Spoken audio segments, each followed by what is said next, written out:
Agar supaya kemenangan yang sudah terjadi di surga akan menjadi kemenangan bagi kita saat ini. Tetapi intinya adalah Yesus Kristus. Intinya adalah Yesus. Itu poin pertama. Dan fokus kedua, fokus yang penting selain itu, bahwa fokus daripada nubuatan atau kitab Wahyu adalah kekalahan dari setan. Pada saat ombak dan tofan menderu, biarlah kita berpegang kepada Yesus. Diam, teguh. Mari kita bersatu dalam doa. Bapa yang penuh kasih dalam takhta kerajaan surga di hari Sabat yang indah dan suci ini Tuhan. Kembali kami ingin bersama-sama dengan Engkau Tuhan. Hingga walaupun begitu banyak tofan, angin, ribut yang bergelora di sekeliling kami Tuhan. Kami dapat tenang. Kami bahkan dapat tidur bersama-sama dengan Engkau di dalam perahu, di mana Engkau berada di dalamnya. Kami tidak perlu khawatir, takut seperti murid-murid Yesus. Tetapi pada saat dunia bergolak Tuhan, kami dapat tenang, dapat damai, dapat tidur sekalipun. Karena ada Engkau yang hadir dalam kehidupan kami. Pimpinlah kami Tuhan dalam acara ibadah khotbah pada Sabat yang indah dan suci ini. Dan kiranya pekabaran pada Sabat ini dapat menjadi satu kekuatan bagi kami yang menghadapi kehidupan yang bergelora saat ini. Inilah doa dan permohonan Tuhan. Yang hamba bawakan hanyalah di dalam nama Yesus Kristus Tuhan dan Juru Selamat kami. Amin. Selamat Sabat saudara-saudara sekalian. Selamat bergabung dengan kami di Jemaat Fisdak, umat-umat Tuhan, anggota Jemaat Fisdak. Selamat Sabat. Hampir 1 tahun kita tidak bertemu di gereja. Tetapi kita tetap bertemu Tuhan setiap saat. Kita bersyukur karena Sabat ini acara Sekolah Sabat telah dipimpin oleh Sri Kandi Fisdak. Ya, kita puji Tuhan dan kiranya bukan hanya pendeta ya yang dapat membagikan firman, tetapi siapa saja dapat membagikan firman. Pada Sabat ini kita akan memulaikan satu seri pelajaran. Ya, satu seri pelajaran. Dan untuk memulaikannya saya ingin bertanya. Saya biasa mungkin karena mantan dosen mungkin ya suka bikin kuis gitu ya. Saya ingin bertanya dengan satu pertanyaan yang mungkin Anda tahu ya. Apa peristiwa yang terjadi yang begitu hebat yang telah terjadi di tanggal 26 Desember tahun 2004? Oke, langsung kita di Indonesia tahu ya, tsunami di Indian Ocean. Karena pada saat ada gempa bumi 9,1 atau 9,3 skala Richter yang tingginya sampai 30 meter ya. 30 meter kena Indonesia, Sri Lanka, Maldives, Thailand dan lain sebagainya sampai ke South Africa, Afrika Selatan. 230.000 manusia mati oleh sebab tsunami dan sampai saat ini masih banyak juga orang yang hilang. Dan pada saat itu terjadi di Indonesia bergolak. Kenapa kita tidak bisa dapat early warning katanya ya. Early tsunami warning system. Lalu sekarang sudah dibuat. Ada real time tsunami early warning system yang sudah dibuat di Indonesia sehingga kalau ada gempa bumi di lautan, maka melalui hydrophone ya underwater microphone yang ada di dalam laut, maka dicatatlah bagaimana mulai bunyi tersebut dan menyebabkan apa, atau bukan hanya bunyi tetapi pergolakan air dari tempat gempa bumi tersebut di dasar laut itu akan kita ketahui sebelum air pasang atau tsunami itu tiba di pantai.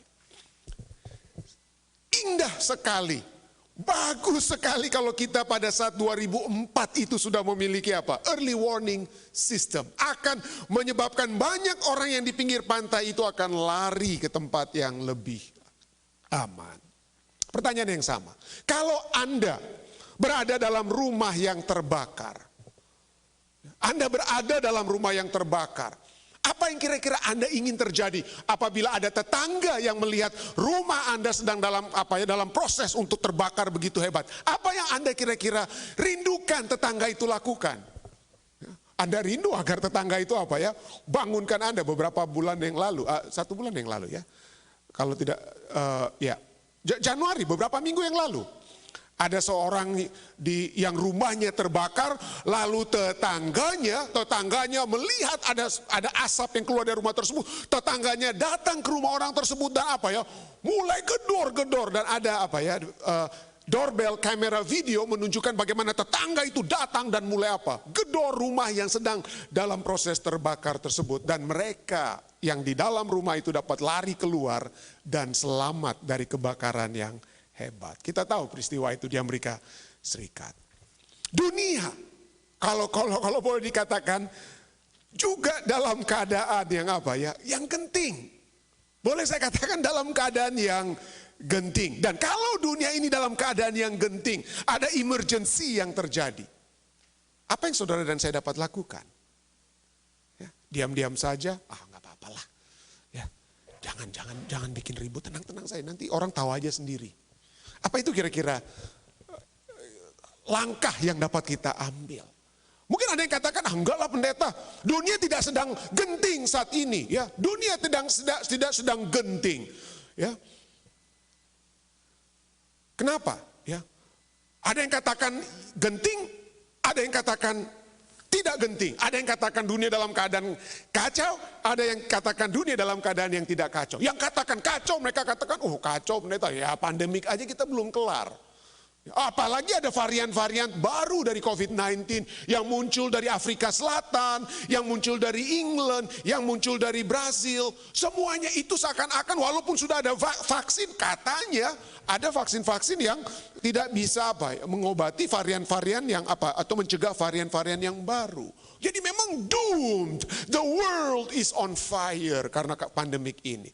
Dan bukan hanya karena pandemik ini saja, masalah kesehatan saja, tetapi masalah ekonomi. Kita tahu statistik demi statistik bagaimana unemployment di tahun 2019 itu begitu berbeda dengan unemployment di tahun 2020. Banyak yang sedang tidak mendapatkan pekerjaan. Dan bukan itu saja. Stres. Orang-orang berada dalam rumah itu stres. Saudara-saudara, psychological impact keluarga yang biasanya tiap tahun mungkin dia bisa berlibur, ada refreshing keluar ke tempat lain, tetapi begitu ada lockdown tidak bisa keluar, jadi stres. Ada psychological and social impact dari COVID-19. Masalah kesehatan, masalah ekonomi, masalah mental, psychological dan juga sosial. Tidak heran demonstrasi tentang equal justice, ya, keadilan sosial di Amerika Serikat itu begitu hebat juga terjadi pada saat pandemik ini.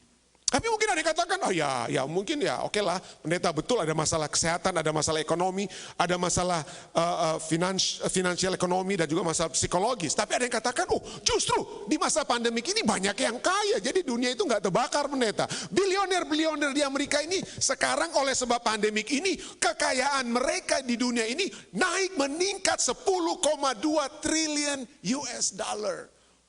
Ya.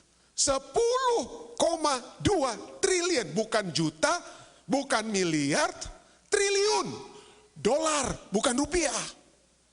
10,2 triliun di tengah-tengah pandemik. Dan bukan itu saja.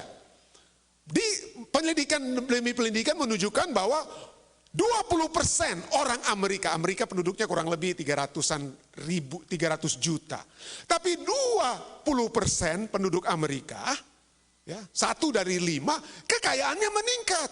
Kurang lebih 60 juta orang Amerika, yang walaupun di tengah-tengah pandemik, 60 juta orang Amerika ini kekayaannya meningkat. Stock market naik dan lain sebagainya. Jadi ada yang katakan, ada yang sedang merasa bahwa dunia ini bagus-bagus sekali saat ini. Tetapi hanya sedikit. Hanya sedikit dan hanya 60 juta orang Amerika yang keuangannya, finansialnya itu meningkat. Tetapi ada 160 juta orang Amerika yang masuk ke dalam kemiskinan yang lebih daripada tahun-tahun sebelumnya. Apa akibatnya? Sahabat depan kita akan lihat khususnya tentang Amerika, ya. Jadi banyak yang katakan bahwa dunia berada dalam kacau, tapi ada juga yang katakan dunia aman-aman saja. Dan Alkitab sudah katakan pada saat kita berkata bahwa dunia aman-aman saja. 1 Tesalonika 5 ayat 3 katakan apa? Apabila mereka mengatakan semuanya damai dan aman, peace and safety, maka tiba-tiba mereka ditimpa oleh kebinasaan seperti seorang perempuan yang hamil ditimpa oleh sakit bersalin. Mereka pasti tidak akan luput. Tiba-tiba sakit. Pada saat mereka merasa aman, damai, kebinasaan datang. Ayat berikutnya, ayat 4-6. Tetapi kamu, kepada umat Tuhan, Rasul Paulus pada jemaat di Tesalonika.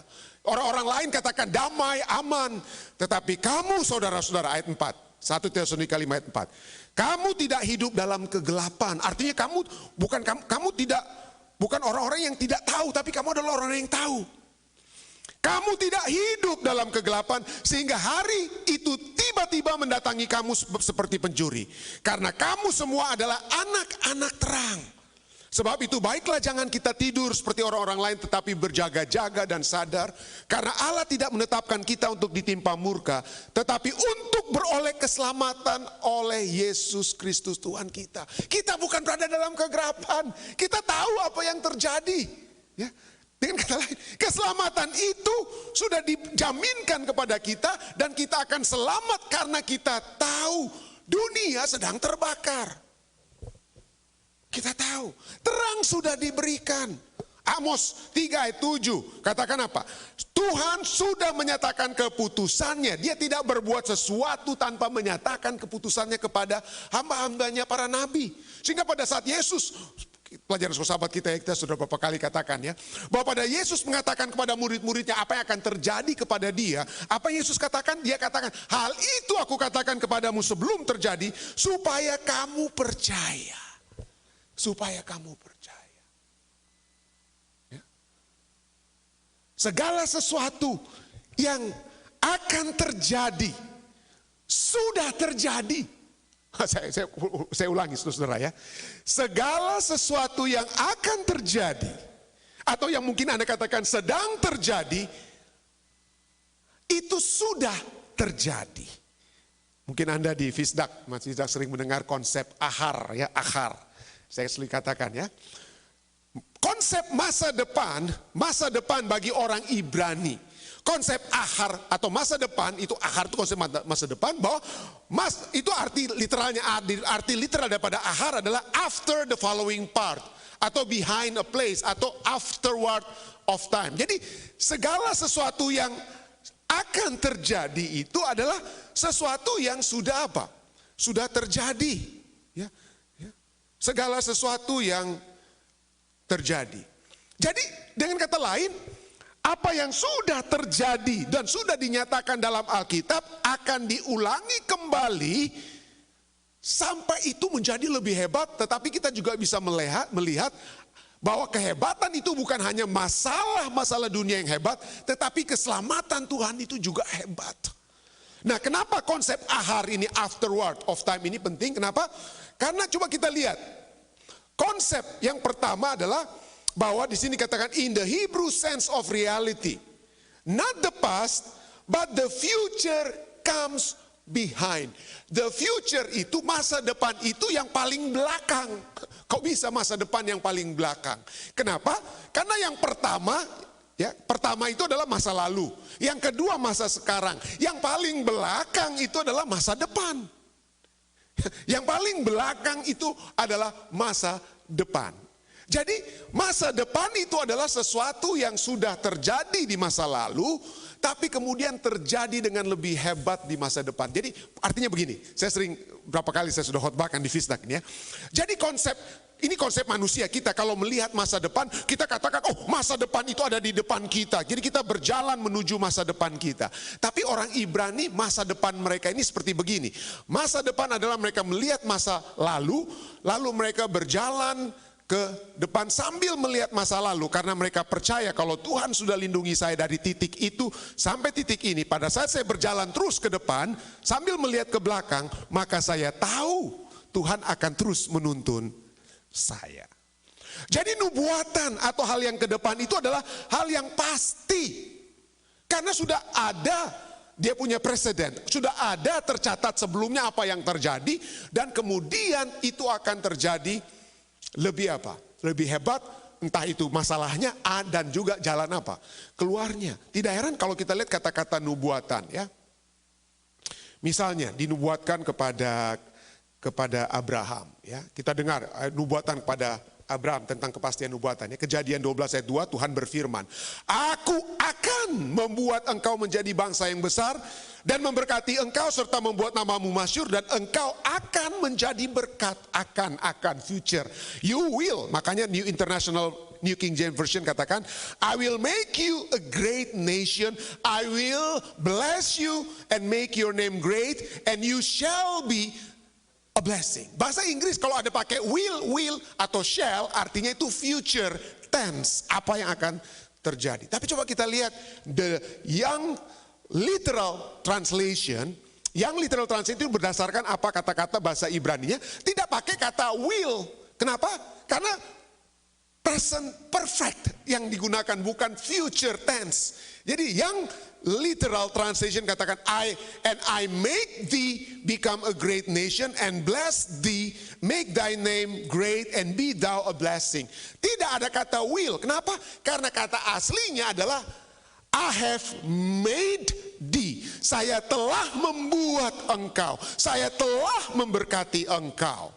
Jadi pada saat Tuhan berfirman, dia tidak gunakan future tense, I will, akan, tetapi aku telah. Kenapa? Karena firman Tuhan itu pasti. Firman Tuhan itu bukan ramalan yang aduh mudah-mudahan jadi ya, mudah-mudahan jadi. Tidak. Firman Tuhan itu pasti sampai waktu Tuhan ucapkan kepada Abraham, aku telah membuat engkau menjadi bangsa yang besar, walaupun dia belum ada anak. Tidak heran. Ya, Wahyu 14 ayat 8 berbicara tentang apa? Kejatuhan Babylon. Tetapi kejatuhan Babylon dalam Wahyu 14 ayat 8 ini belum terjadi. Itu baru nubuatan. Tapi coba kita lihat kata-kata yang Tuhan gunakan. Apa yang dikatakan dalam Wahyu 14 ayat 8?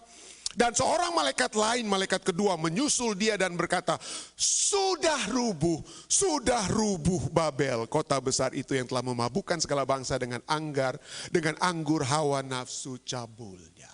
Saat ini, detik ini Babel itu belum jatuh, saudara-saudara.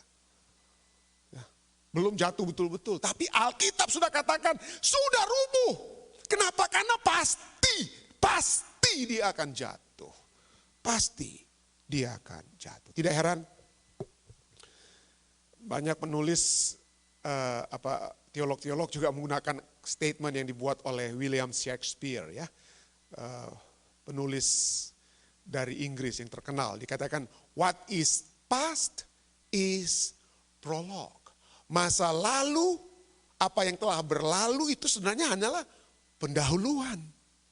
Dan coba kita lihat, kita tadi sudah baca, Wahyu 14 berbicara tentang apa? Babel, kerubuhan Babel. Pelajaran sekolah sahabat kita berapa malam yang lalu, kita sudah baca dari Kejadian 11, bagaimana kerubuhan daripada menara Babel di lembah Sinar. Sudah ada kerubuhan Babel di lembah Sinar. Sudah kita juga lihat rubuhnya statue atau patung Nebukadnezar di Daniel pasal 3. Ya, artinya tidak ada lagi saat ini. Kita sudah melihat kerubuhan demi kerubuhan Babel. Dari sejak awal hingga akhir. Ya, hingga akhir. Jadi disinilah kita lihat. Ya, pada saat kita melihat tentang nubuatan, apa yang akan terjadi, maka kita tahu bahwa nubuatan itu telah diberikan. Telah diberikan agar menjadi kekuatan kepada kita. Mari kita lihat satu buku nubuatan yang akan menjadi pokok penyelidikan kita beberapa sabat ke depan ini. Kita lihat ada kekuatan dari nubuatan. Mari kita buka kitab yang terakhir di Alkitab ya. Wahyu 1 ayat 1. Sana dikatakan, inilah wahyu Yesus Kristus. Bahasa Inggrisnya, the revelation from Jesus Christ. New King James Version katakan the revelation of Jesus Christ. Jadi katakan inilah wahyu dari Yesus Kristus atau wahyu tentang Yesus Kristus. Tapi ya boleh dapat dua-duanya sama ya. Dengan kata lain, pekabarannya itu adalah datang dari Yesus atau mengenai Yesus Kristus supaya ditunjukkan kepada hamba-hambanya, kepada doulos, servant. Siapa mereka? Saudara dan saya. Supaya ditunjukkan kepada saudara dan saya tentang apa? Apa yang akan ditunjukkan kepada kita? Ayat ini katakan apa? Inilah wahyu Yesus Kristus yang dikaruniakan Allah kepadanya supaya ditunjukkannya kepada hamba-hambanya apa yang harus terjadi. Jadi kalau Anda ingin tahu, ada sering bertanya, pendeta kira-kira ini akhir pandemik ini bagaimana? Akhir ini bagaimana? Akhir dunia ini bagaimana? Jangan tanya saja hanya kepada pendeta atau kepada saya ya. Buka kitab Wahyu, kita akan tahu apa yang akan terjadi. Apa yang harus segera terjadi dan oleh malaikatnya yang diutusnya ia telah menyatakan kepada hambanya Yohanes. Jadi ini mulai dari Allah Bapa diberikan kepada Yesus Kristus, lalu kemudian dari Yesus Kristus disampaikan apa? Melalui malaikatnya, ya, malaikatnya Yesus Kristus. Siapa ini malaikatnya Yesus Kristus? Kitab Daniel menyatakan tentang malaikatnya Yesus Kristus atau yang pengawal pribadi, bodyguard pribadinya Yesus Kristus yaitu siapa? Gabriel, ya. Kepada Gabriel, kepada hambanya Yohanes. Yohanes kekasih yang kalau kita baca dalam Wahyu 1 ayat 9, dia sedang berada dalam pembuangan di Pulau Patmos. Di penjara di Pulau Patmos. Karena Kaisar saat itu Domitian yang telah memenjarakan dia. Dalam keadaan menderita. Ingin tahu Tuhan kira-kira akhir daripada semua penderitaan saya, penderitaan dunia ini. Apa kira-kira akhirnya? Ya, apa kira-kira akhir daripada semua penderitaan ini. Jadi pada saat itu sedang berada dalam pikiran benak Yohanes di Pulau Patmos, Tuhan nyatakan, Tuhan reveal pertanyaannya. Ini poin yang pertama yang penting. Apa yang dinyatakan dari kitab nubuatan ini? Apa poin pertama yang dapat kita lihat dari kitab Wahyu nubuatan? Apa yang dinyatakan? Ya, apa yang dinyatakan? Nah seringkali film-film Hollywood, film-film horor Hollywood, kalau ingin membuat misteri-misteri tentang setan-setan kiri kanan dan lain sebagainya dilakukan setan, di mana ayat-ayat yang biasanya mereka gunakan? Kitab Wahyu, horor, film-film horor Hollywood itu coba Anda lihat, banyak menggunakan ayat-ayat kitab Wahyu karena misteri, ini tersembunyi, kita harus tahu jawabannya ini apa. Tetapi tahukah Anda bahwa kitab Wahyu yang dinyatakan kepada Yohanes itu pertama subjeknya, ya, apa yang dibicarakan adalah tentang Yesus. Adalah tentang Yesus. Nah, bukan hanya orang-orang Hollywood yang bermasalah ya. Tapi banyak juga pendeta-pendeta, ya, hamba-hamba Tuhan yang suka bahas kitab Wahyu. Tetapi yang jadi di dalam pembahasan mereka itu adalah krisis.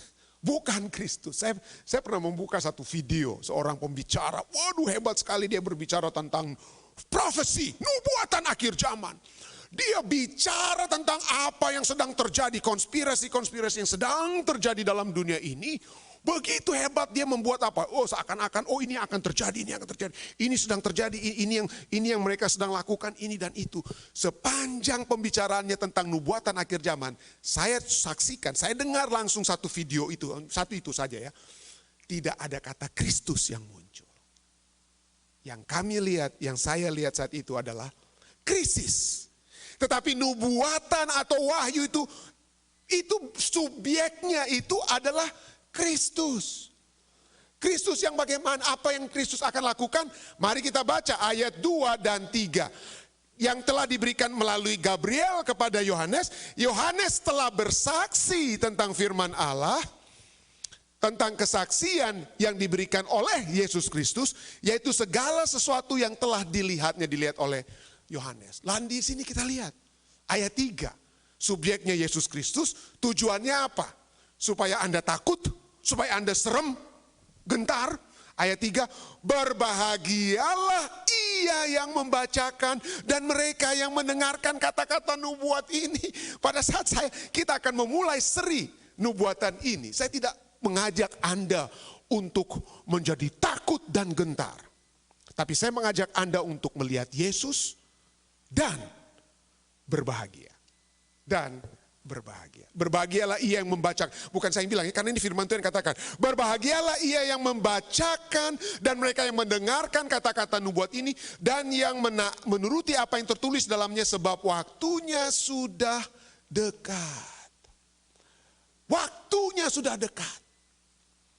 Ya. Nah, siapa yang paling berbahagia? Ada orang katakan, oh kitab Wahyu itu pertama-tama ditujukan hanya untuk orang-orang di zaman Yohanes Kekasih waktu dia di Pulau Patmos. Jadi itu suratannya kepada orang-orang sekitar. Oke, mungkin mereka dapat dikuatkan dengan apa yang Tuhan dapat lakukan. Tetapi tahukah Anda, siapa yang paling berbahagia? Yang paling berbahagia untuk membaca, mendengarkan, menuruti kata-kata nubuatan ini adalah saudara dan saya. Saudara dan saya. Kenapa? Karena kita adalah generasi terakhir, generasi final yang akan melihat kegenapan nubuatan-nubuatan dalam kitab Wahyu. Pada saat Yohanes menulis ini, mendapat penglihatan, 1260 hari atau nubuatan tentang 1260 tahun sudah jadi belum? Belum. Apakah dia sudah melihat bagaimana tanduk kecil yang terluka kemudian sembuh? Belum. Terlukanya pun belum, apalagi sembuhnya. Belum. Jadi ada banyak hal-hal yang kita lihat yang pada saat dituliskan Yohanes sendiri belum melihat. Belum melihat apa yang diberikan, apa yang di-reveal, apa yang dinyatakan kepada dia. Dan itu sah-sah saja. Dalam Daniel pasal 12, dia dikatakan Tuhan merintahkan seal, meteraikan kitab ini. Nanti baru dibuka, baru diketahui pada saat pengetahuan bertambah tentang kitab Daniel. Jadi ada hal-hal yang Daniel tulis yang dia tidak mengerti. Tapi kita sekarang sudah melihat apa yang Daniel tulis. Kita sekarang sudah melihat kegenapan dari apa yang Yohanes tulis. Dan yang ada di depan kita itu gak banyak, saudara-saudara. Yang ada di depan kita itu hanya apa? Akhir dari 1260 tahun, nanti kita akan pelajari itu ya. Itu sudah lewat. Yang hanya di depan kita itu tinggal, boleh dikatakan ya, kasarnya cuma 7 kutuk terakhir dan kedatangan Yesus. Jadi nubuatan Wahyu itu untuk saudara dan saya saat ini. Karena kita sudah berada di penghujung dunia ini. Berbahagia. Berbahagia yang apa ya? Yang membacakan dan yang mendengarkan kata-kata nubuat ini. Yang menuruti apa yang tertulis dalamnya. Sebab waktunya sudah dekat. Waktunya sudah dekat. Sudah dinyatakan subjeknya adalah Kristus. Tapi poin kedua yang dapat kita lihat bahwa pada saat nubuatan itu diberikan, itu untuk menyatakan bahwa kita akan memiliki kemenangan. Kemenangan dalam peperangan. Kemenangan dalam peperangan. Kenapa kita perlu kekuatan? Karena akan ada peperangan. Kenapa kita perlu mengetahui tentang peperangan tersebut? Karena peperangan itu real. Kenapa kita perlu untuk mendengarkan tentang peperangan itu? Supaya kita tahu bagaimana caranya kita menang. Itulah kekuatan dari nubuatan itu. Itulah. Nah, di mana itu peperangan itu? Nah, kita masuk ke 2 poin. Poin yang pertama yang penting untuk kita ingat. Anda bisa lupa apa saja yang saya katakan. Tapi yang pertama, bahwa subjek apa yang dibicarakan dalam kitab Wahyu itu bukan tentang kengerian ini dan itu betul. Yang ngeri-ngeri itu ada. Tetapi yang utama adalah Yesus Kristus. Yang kedua, mari kita lihat. Ya. Wahyu 12 ayat 7 sampai 9.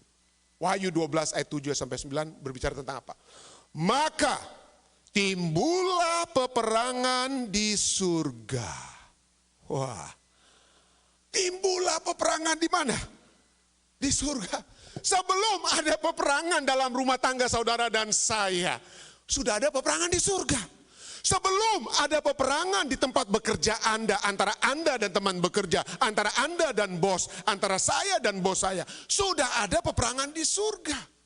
Sebelum terjadi peperangan di gereja sekalipun, sudah ada peperangan terlebih dahulu yang terjadi di surga. Mikael, ayat selanjutnya katakan, Mikael dan malaikat-malaikatnya berperang melawan naga itu. Dan naga itu dibantu oleh apa? Malaikat-malaikatnya. Tetapi mereka tidak dapat bertahan, mereka tidak mendapat tempat di surga. Sepertiga dari malaikat surga nanti kita akan pelajari juga ya. Sepertiga malaikat surga mengikuti siapa? Sang naga. Saya katakan sang naga lebih gampang karena saya banyak sahabat yang fahamnya si naga ya. Jadi pakai saja sang naga mungkin ya. Jadi sepertiga malaikat surga mengikuti sang naga. Mengikuti sang naga. Ada orang katakan, pendeta, gimana ya? Ada anak-anak saya ini pendeta, udah jauh lari dari Tuhan. Kenapa ya? Saya katakan, ya Tuhan juga mengerti. Tuhan mengerti perasaan Anda. Kenapa? Karena di dalam kerajaan surga ada orang tua yang kehilangan sepertiga anggota keluarganya. Ya. Yesus berbicara tentang anak yang terhilang. Itu salah Bapa? Tidak. Kadang-kadang anak-anak itu yang memilih untuk berpisah dari Bapa. Ya. Yang berpisah dari Bapa. Kita sadar bahwa ada pilihan-pilihan yang telah dibuat oleh anak. Walaupun kita sudah mungkin berusaha sempurna, tentu saja ada orang tua yang gak benar ya. Kita juga mungkin perlu dibenarkan sebagai dalam mendidik anak-anak kita. Tetapi jangan juga terlalu keras dalam diri kita. Karena ada pilihan-pilihan yang harus dibuat oleh anggota keluarga kita. Sepertiga anggota keluarga surga hilang. Mereka tidak dapat bertahan, mereka tidak mendapat tempat lagi di surga. Ayat 9. Dan naga besar itu si ular tua yang disebut iblis atau setan yang menyesatkan seluruh dunia dilemparkan ke bawah. Ia dilemparkan ke bumi bersama-sama dengan malaikatnya. Naga besar, drakon bahasa Grikanya. Drakon, makanya ada kata dragon, naga, ya dragon, karena dari Grika drakon. Ular tua, sering saya suka katakan, ya saya sudah ulang-ulangi, karena di Kejadian 2 dia masih muda, tapi di kitab Wahyu dia sudah apa? Jadi tua, ahli dalam hal apa dia? Kenapa dia sampai tua-tua? Jadi ular tua-tua keladi, kenapa? Karena sudah ribuan tahun dia jago, saudara. Dia jago untuk apa? Mari kita lihat. Jago, apa namanya dia? Dikatakan sini. Dan naga besar itu, si ular tua yang disebut iblis atau setan. Iblis bahasa Grikanya adalah diabolos. Artinya diabolos, artinya adalah slanderer. Pemfitnah, tukang fitnah. Nggak benar dia bilang. False accuser. Apa ini? False accuser ini. Ya, suka apa ya? Penuduh yang palsu. Itu artinya daripada iblis, diabolos. Apa artinya setan? Setan atau satanas bahasa Grikanya. Ya, Satan bahasa Ibraninya. Artinya adalah adversary. Dia adalah musuh kita.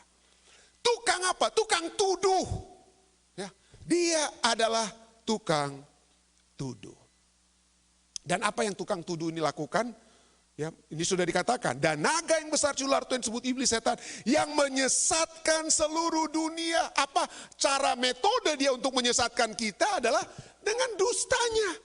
Yohanes 8 ayat 44 katakan, iblislah yang menjadi bapamu dan kamu ingin melakukan keinginan-keinginan bapamu. Ia adalah pembunuh manusia sejak semula dan tidak hidup dalam kebenaran. Sebab di dalam dia tidak ada kebenaran. Apabila ia berkata dusta, ia berkata atas kehendaknya sendiri. Sebab ia adalah pendusta dan bapa segala dusta. Bapa segala dusta. Bapa dusta. Jago dia berdusta. Mulai dari Taman Eden kita bisa lihat. Oh, semua pohon ini kan kamu tidak boleh makan kecuali ini. Dusta. Kalau kamu makan kamu tidak akan mati. Kamu bahkan tahu mana yang baik dan yang benar. Dusta. Dusta. Tidak heran 2 Korintus 11 ayat kita, 2 Korintus 11 ayat 3 Rasul Paulus menasihati orang di Korintus. Aku takut, Rasul Paulus katakan orang Korintus ya. Kalau pikiran kamu disesatkan dari kesetiaanmu yang sejati kepada Kristus. Sama seperti Hawa diperdayakan oleh ular muda itu dengan kelicikannya. Ular muda di Kejadian yang jadi ular tua di Wahyu. Yang memperdayakan Hawa dengan kelicikannya. Dia dapat menyamar sebagai malaikat terang dalam kelicikannya. 2 Korintus 11 ayat 4. Efesus 6 ayat 11 dikatakan, kenakanlah perlengkapan senjata Allah supaya kamu dapat bertahan melawan tipu muslihat iblis. Tipu muslihat. Ya, peperangan dimulai di surga. Ya. Peperangan mulai di surga. Mengajak sepertiga malaikat surga mengikuti dia. Peperangan juga terjadi di Taman Eden. Intinya siapa yang kita mau dengar? Siapa yang kita mau ikut? Hanya ada 2 pilihan. Ini firman Tuhan, ini firman sang naga. Ya, firman Tuhan dan firman sang naga. Yang mana kita mau pilih? Dan begitu liciknya, jago sekali dia di zaman Raja Ahaz, seperti pelajaran sekolah sahabat kita. Sang naga berbisik pada raja, jangan cobai Tuhan. Ya, nggak usah bikin repot Tuhan, kasihan ya, sibuk dia dengan pekerjaan lain. Udah minta bantuan aja Tiglat-Pileser supaya kita kalahkan ini Raja Aram dan Raja Israel. Hebat sekali dia. Siapa yang mau kita apa? Siapa yang mau didengar? Dan dia tawarkan begitu banyak. Dalam usahanya untuk menyesatkan seluruh dunia, dia membuat kita harus memilih siapa yang harus kita dengar. Dan peperangan itu terus berjalan dalam rumah tangga kita, dalam pekerjaan kita. Siapa yang akan mengikuti? Siapa yang akan menang untuk mendapatkan perhatian anak-anak kita? Firman Tuhan atau games? Siapa? Mungkin bukan hanya anak-anak. Mungkin Anda pikir, wah itu ya anak-anak. Tapi bagaimana dengan kita? Siapa yang mau menang? Untuk mendengarkan firman Tuhan atau memenuhi hawa nafsu kita? Ya. Dalam segala hal yang kita lakukan. Tetapi yang tipu muslihat terbesar. Tipu muslihat membesar yang disebutkan dalam ayat ini adalah dia mendakwa kita siang dan malam. Wahyu 12 ayat 10 ya. Pada saat dia dilemparkan ke bawah, maka dia mendakwa saudara-saudara kita yang mendakwa mereka siang dan malam di hadapan Allah. Setan jago, di kitab Ayub kita bisa lihat ya. Datang dia ke Allah, waktu itu dia masih bisa naik ke surga, setan sebelum dia stop diberhentikan untuk naik ke surga. Dia datang menghadap Tuhan. Tuhan bilang, kamu lihat Ayub hambaku ya. Tuhan, Ayub itu menurut karena engkau jaga dia, lindungi. Coba lepaskan lindunganmu.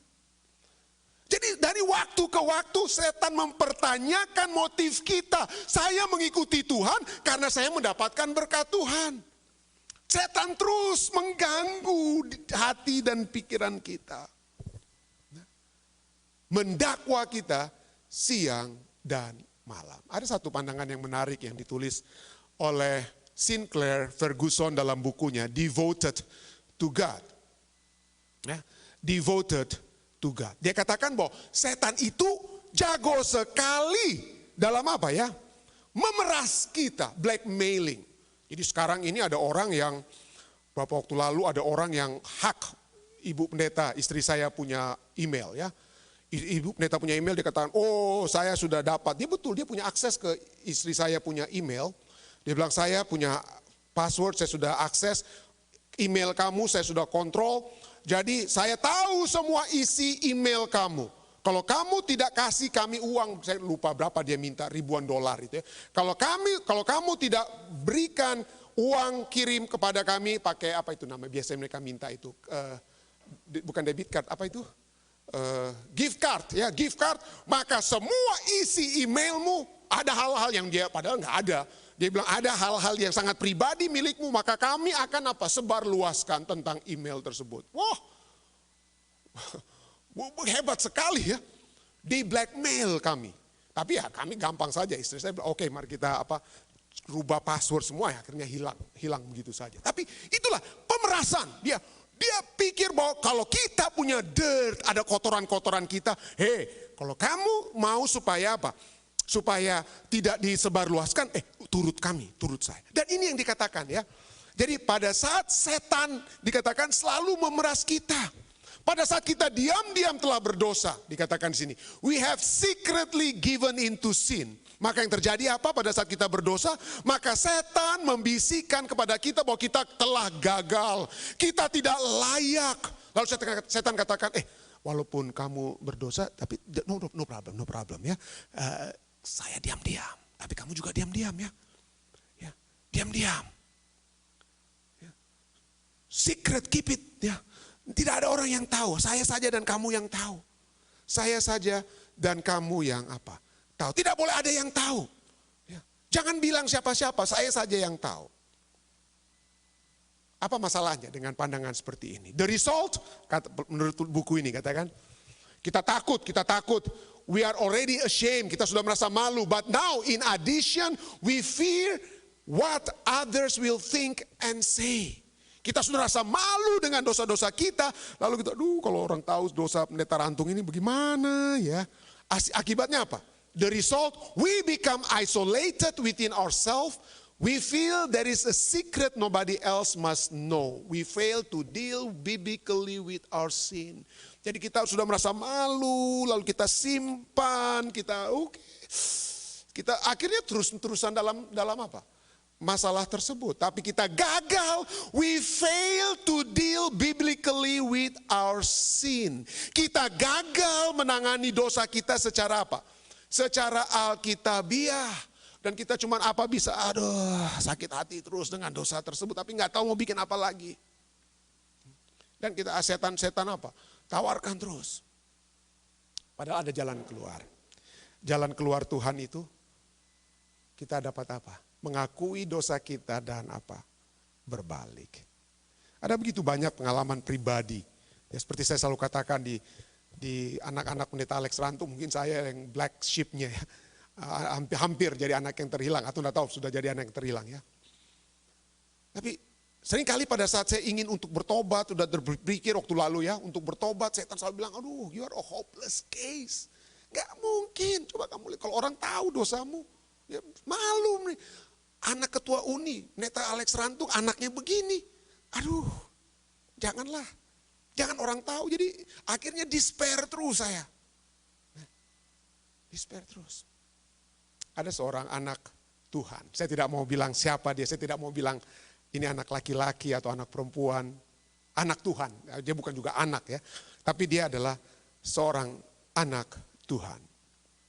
Bergumul dengan kecanduan-kecanduan dalam hidupnya.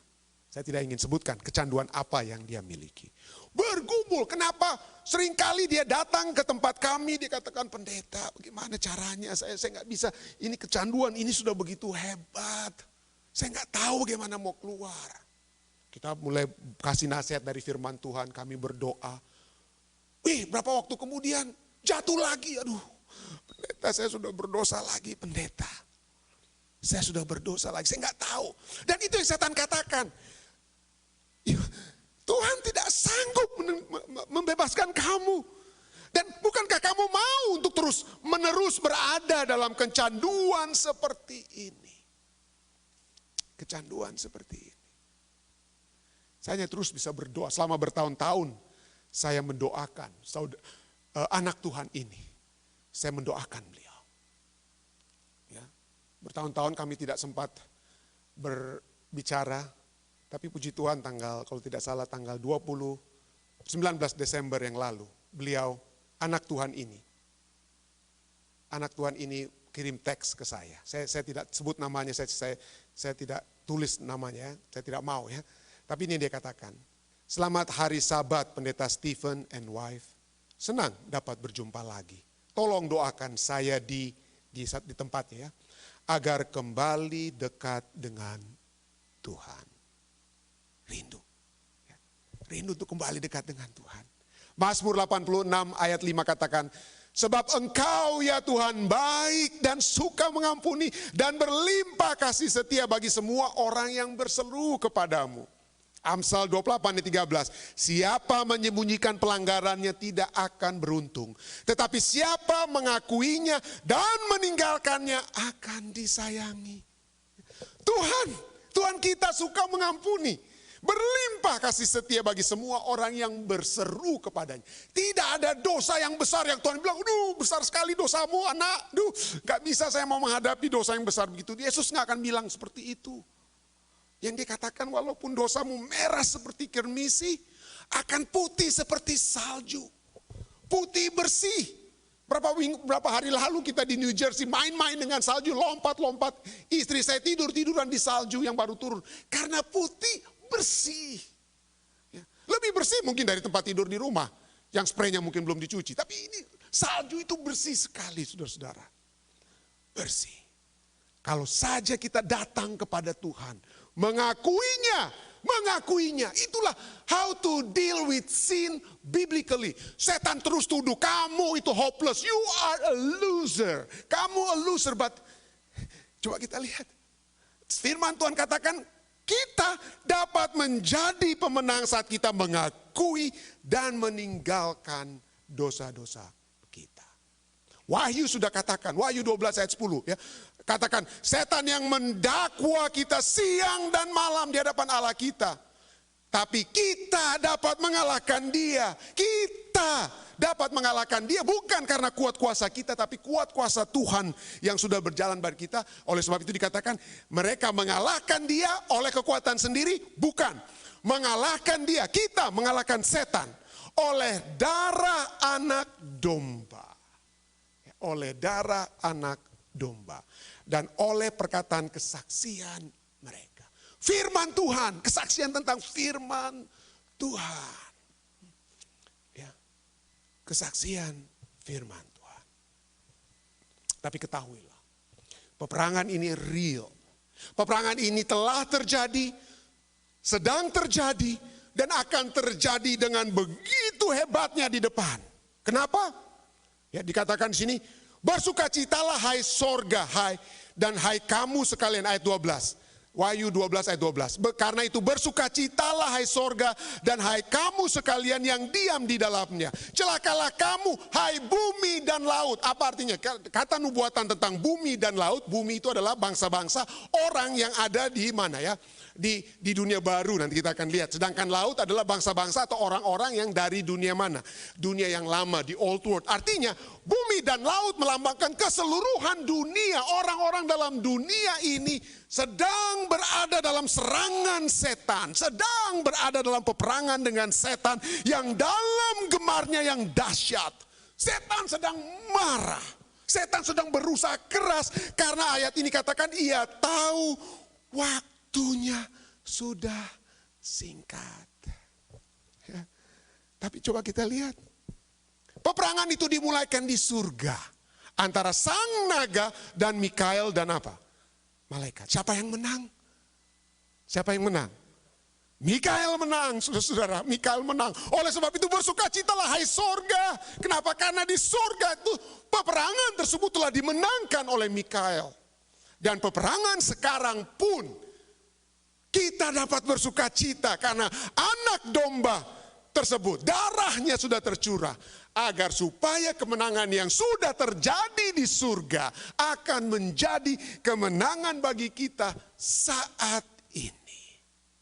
Tidak heran nubuatan diberikan agar kita yakin bahwa apa yang akan terjadi telah terjadi atau sedang terjadi saat ini. Entah itu peperangan sedang terjadi atau kemenangan itu pun dapat terjadi di tengah-tengah peperangan saat ini. Itulah kekuatan dari nubuatan. Wahyu 1 ayat 2 sampai 3 sudah berbicara tentang subjek daripada nubuatan. Kekuatan dari nubuatan adalah bahwa nubuatan itu berbicara, kitab Wahyu itu berbicara tentang Yesus Kristus. Berbahagialah ya orang yang apa? Membaca, mendengarkan, menuruti apa yang tertulis dalam firman Tuhan, apa yang tertulis dalam nubuatan. Berbahagia karena apa? Itu menyatakan tentang kemenangan Yesus. Waktunya sudah apa? Dekat. Coba kita lihat, Wahyu 12 ayat 10 sampai 12 juga berbicara tentang Yesus Kristus, yaitu darah anak domba. Berbicara tentang firman Allah, tentang ada kesaksian situ. Wahyu pasal 1 ada berkataan tentang berbahagia. Wahyu pasal 12 ayat 12 berbicara tentang bersukacitalah. Dan Wahyu 1 ayat 3 juga berbicara tentang waktunya yang sudah dekat. Wahyu 12 ayat 12 juga waktunya sudah dekat. Artinya 2 poin penting ini yang harus kita selalu ingat. Yang pertama, bahwa nubuatan subjek utama. Pembahasan utama pada saat kita berbicara tentang nubuatan. Bukan tentang tanduk kecil, betul akan ada tentang tanduk kecil. Bukan tentang binatang-binatang yang mengerikan yang keluar dari dalam laut, betul ada semua itu. Bukan berbicara tentang kata-kata najis dan lain sebagainya, betul ada semua itu. Bukan berbicara tentang bisul-bisul yang akan keluar dari tubuh umat manusia. Panas terik yang akan menimpa bumi, betul berbicara tentang hal tersebut. Tetapi intinya adalah Yesus Kristus. Intinya adalah Yesus. Itu poin pertama. Dan fokus kedua, fokus yang penting selain itu, bahwa fokus daripada nubuatan atau kitab Wahyu adalah kekalahan dari setan.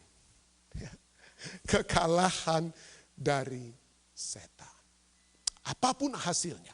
Kenapa kita seringkali kenapa kita seringkali walaupun kita sering melihat film-film kayak mungkin, waduh kasihan sekali orang yang benar ini kok kalah, pada mulanya kalah terus.